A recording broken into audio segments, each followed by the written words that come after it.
E aí, galerinha da internet, galerão da internet, professor Davidson de volta. Pra gente falar um pouco mais aí de Dom Pedro II. E agora a gente vai falar de vez e finalizar isso sobre a queda dele. Fim do segundo reinado.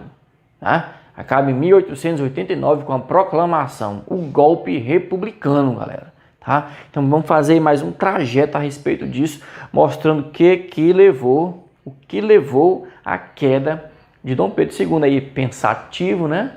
O negócio não tava fácil não. Então bora lá. Inscreva-se no canal, dê like no vídeo, comenta, compartilha para todo mundo, beleza? Ajude aí o professor Davidson, o lembrador. Bora lá. Crise do Império. Primeira coisa que você tem que saber é que houve um conflito entre a igreja e Dom Pedro II, chamado de questão religiosa. Em que consistiu essa questão religiosa? A igreja atrelada ao Estado, né, nós já sabemos disso, esse atrelamento, essa união foi feita na Constituição de 1824, tá bom? Em que, nesta lei, o imperador Dom Pedro I colocou que a religião oficial do Império Brasileiro era o catolicismo apostólico romano, tá? Quais eram esses institutos que ligavam a igreja ao Estado? O padroado e o beneplácito.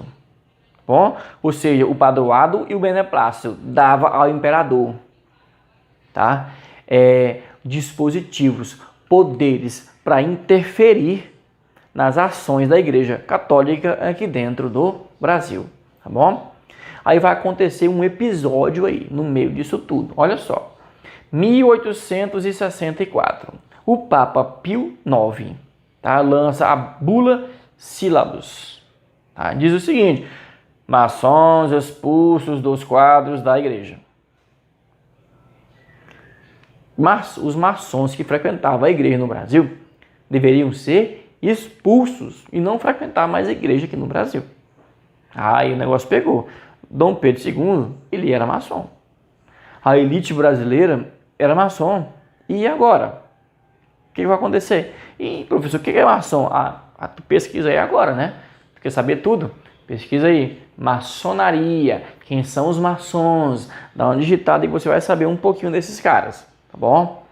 Então, é uma organização filantrópica no Brasil, tá? E que teve uma inspiração aí iluminista, tá? Começando lá na Europa e se espalhou aí em grande parte do mundo, está até hoje, né? Existe até hoje, funciona em maior parte das cidades brasileiras. Então, lá na Europa, a maçonaria ela era separada da igreja, né?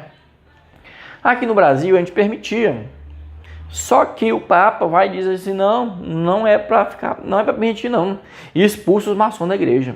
Aí o Dom Pedro II, o que ele vai fazer? Proíbe a bula Sílabus do Papa. Falou, não, aqui o Papa não manda não, o que manda aqui sou eu.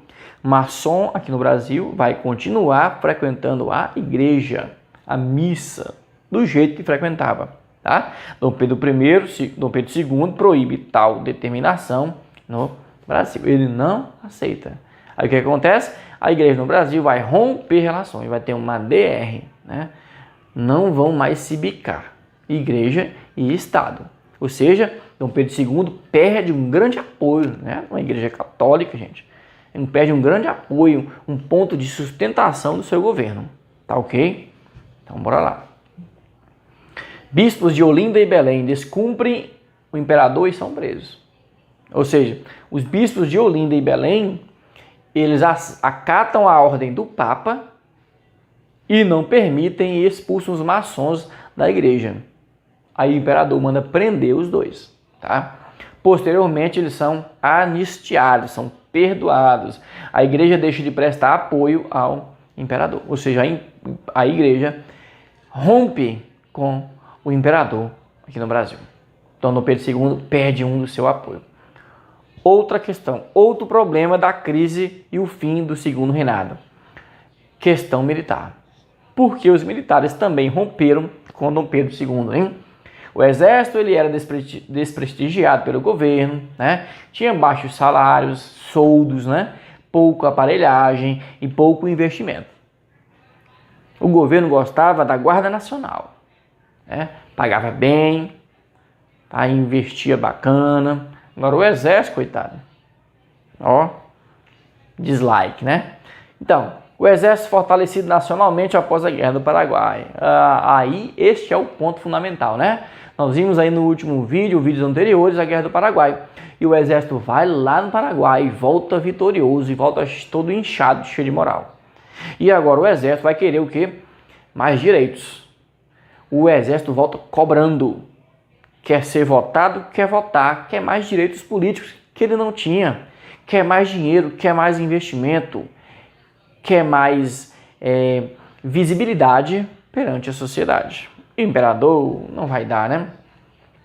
Punições do governo a oficiais que manifestavam-se politicamente, né? Então os oficiais lá começaram a cobrar publicamente o imperador e essa coisa toda, aí vão ser punidos, vão ser presos, tá? Sena Madureira, Cunha, Matos são oficiais do Exército que serão presos porque estavam cobrando o imperador, tá? Mais dinheiro e direitos políticos. Beleza? Penetração das ideias abolicionistas e republicanas positivistas nos quadros do Exército associam o império ao atraso institucional e tecnológico do país. Ou seja, o Exército volta fortalecido. O imperador não deu nem aí para eles. As ideias republicanas se aproximam do Exército, o Exército se aproxima das ideias republicanas.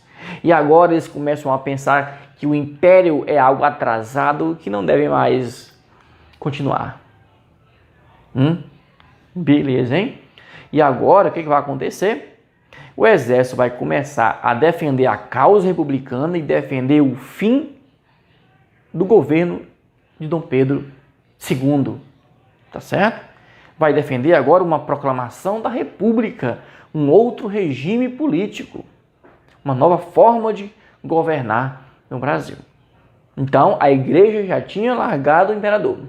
Agora os militares também vão deixar o imperador. Coitado, tá ficando só, hein?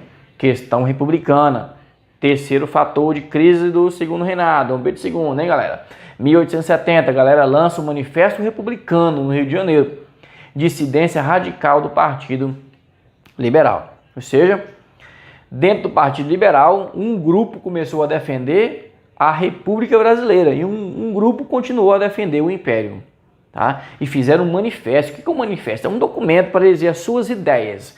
Quais eram as ideias do Partido Republicano do Rio de Janeiro. Tá?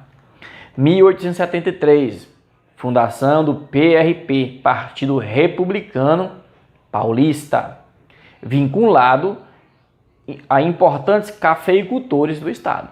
Aí o negócio pegou agora, hein? Os cafeicultores do Oeste Paulista, os maiores do Brasil, os mais ricos do Brasil, agora estavam participando de um partido que era republicano. Ou seja, eles estavam virando a casaca.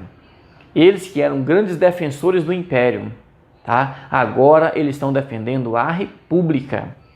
Tá? Até porque já estavam libertando os escravos, já estavam contratando mão de obra imigrante livre, assalariada.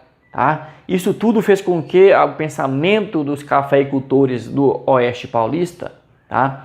Eles começaram, o pensamento deles começou a arrumar para o lado da República. Né? Já estava no abolicionismo, né? Defendendo a libertação da escravidão, e agora começaram a defender a República no Brasil, participando até de fundação de partido. Descompasso entre o poder econômico dos cafeicultores do Oeste Paulista e sua pequena participação política. Por isso que eles querem uma república. Por quê? Uai, hein? Durante o Império, eles eram podres de rico, mas a sua participação política era muito pequena. Qual era a participação política? Era deputadozinho ali, um senado, uma coisa. Não dava, né? Era muito rico, era muito dinheiro para pouca participação política. E numa república, eles seriam os maiorais. Como foram?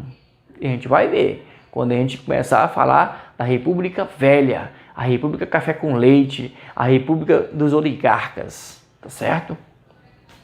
O que mais? Então, começaram a defender abolicionismo, né? Em contradição com o escravismo defendido por velhas elites aristocráticas cariocas. Os cariocas eram mais tradicionais que os paulistas nesse sentido, né? Ideia de federalismo, maior autonomia estadual. Isso é coisa de republicano, tá? Em que os estados têm maior autonomia. No tempo do Império eram províncias, né? É um estado unitário, que o imperador mandava do Rio de Janeiro, diretamente de lá mandar no Brasil todo. Apoio de classes médias urbanas, também pouco representadas pelo governo imperial, certo? Então as classes médias urbanas começaram também a cobrar a saída, o fim do segundo reinado. Cobrar a república, cobrar o fim da escravidão e cobrar a queda de Dom Pedro II. Beleza? Beleza, então, né? Então bora lá. Questão abolicionista, lá vem outra coisa, né? Já falamos de questão religiosa, questão militar, questão republicana e agora o number 4, questão abolicionista. Abolição da escravidão, 1888, né? 1889 é que Dom Pedro II vai cair. 88 é a abolição da escravidão. Retira do governo imperial sua última base de sustentação. Quem é que ainda gostava de Dom Pedro II? Quem é que apoiava Dom Pedro II? Aqueles que ainda tinham muitos escravos em suas fazendas, tá? Uma aristocracia tradicional, do Vale do Paraíba carioca, tá? Principalmente naquela região ali. No Nordeste também muita gente, muitos fazendeiros que ainda mantinham a escravidão, certo? O Ceará e no Amazonas terminou um pouco antes, né? O cara liberou lá, teve uns movimentos lá que acabaram liberando um pouco antes. Observação: o Império é atacado por todos os setores, sendo associado ao atraso e à decadência. O Império agora, no meio dessa bagunça, né, no meio das ideias republicanas, no meio das ideias abolicionistas, o Império é algo que deveria acabar o mais rápido possível. Era coisa atrasada, velha, precária. Tá certo? Ok? O que mais? Olha só. Cochilando, né? Com o jornal na mão, o jornal O País. Né? Dom Pedro II já não estava... Coitado, hein? Já sabia que o negócio não ia durar muito tempo, não. Tá bom? Proclamação da República vai ser dia 15 de 11 de 1889. Daqui a uns dias, né? Nós estamos aí no dia 2 de novembro. Tá bom? 1888, Dom Pedro II tenta implementar reformas políticas inspiradas no republicanismo. Ai, Dom Pedro II, ó, lá no 49 do segundo tempo, nos acréscimos que o juiz deu, ele tenta fazer alguma coisa para recuperar o seu governo, para continuar no governo, tá? E começa a fazer umas ideias que são republicanas, né? Dá uma autonomia para as províncias, mais liberdade, né, para os estados, que eram chamados de províncias. Dá mais liberdade de culto e ensino, né? Senado temporário, facilidade de crédito. Começou a mexer alguma coisa, né? Mas não deu certo não, gente. Já estava caindo mesmo, ó. Reformas negadas pelo parlamento, que é dissolvido pelo imperador, tá? Ou seja, ele tentou fazer isso aqui, o parlamento não aceitou, e Dom Pedro II, com o imperador, com o poder moderador, fechou o parlamento. Aí já era, né? A imagem dele ficou pior do que já estava, certo? Olha, republicanos espalham boatos de supostas prisões de líderes militares. Olha os boatos, as fake news, né? Pô, prender fulano e tal, não pode deixar assim não. O imperador tá pensando que é o quê, né? Marechal Deodoro da Fonseca lidera a rebelião que depõe Dom Pedro II. Né? Dom Pedro II, um dia à noite de 14 de novembro de 1889, ele sai do palácio à noite, sem ninguém ver. Bom? Então vai haver a proclamação da República de 15 de 11 de 1889. Comandante de prestígio Deodoro da Fonseca foi convidado para chefiar o levante e ele que deu início ao governo provisório. 15 de novembro de 1889, no Rio de Janeiro, à frente de suas tropas, ele proclamou a República no Brasil. Ele não gritou, né, viva a República, não. Só estava ali, simbolicamente, proclamando a República. A família real foi desterrada, saiu da sua terra, né, foi embora para a Europa, e Deodoro assumiu o governo provisório. Beleza? Aqui um quadro famoso, pintado, né, pelo Benedito Calixto, de 1893, representando aqui os militares positivistas, né, o Deodoro da Fonseca aqui no meio, proclamando a República no Brasil. Tá? Logicamente, nós temos que observar que a grande parte da população brasileira não sabia nem o que era isso. Né? Por isso tem uma frase de um jornalista na época, que o povo assistiu ao golpe bestializado. Não sabia nem o que era. Pensava assim, o Império está ruim, República deve ser uma coisa melhor. Então vai. Né? Mas não sabia direito o que era. Poucas pessoas, as pessoas que participavam dos partidos republicanos, dos clubes republicanos, dos jornais republicanos. Mas o grosso da população nem sabia o que era isso. Beleza? Então, vai lá, inscreva-se no canal, dê o like agora. Não se esqueça, não perca tempo, tá bom? Comente e compartilhe. Um abraço e até mais.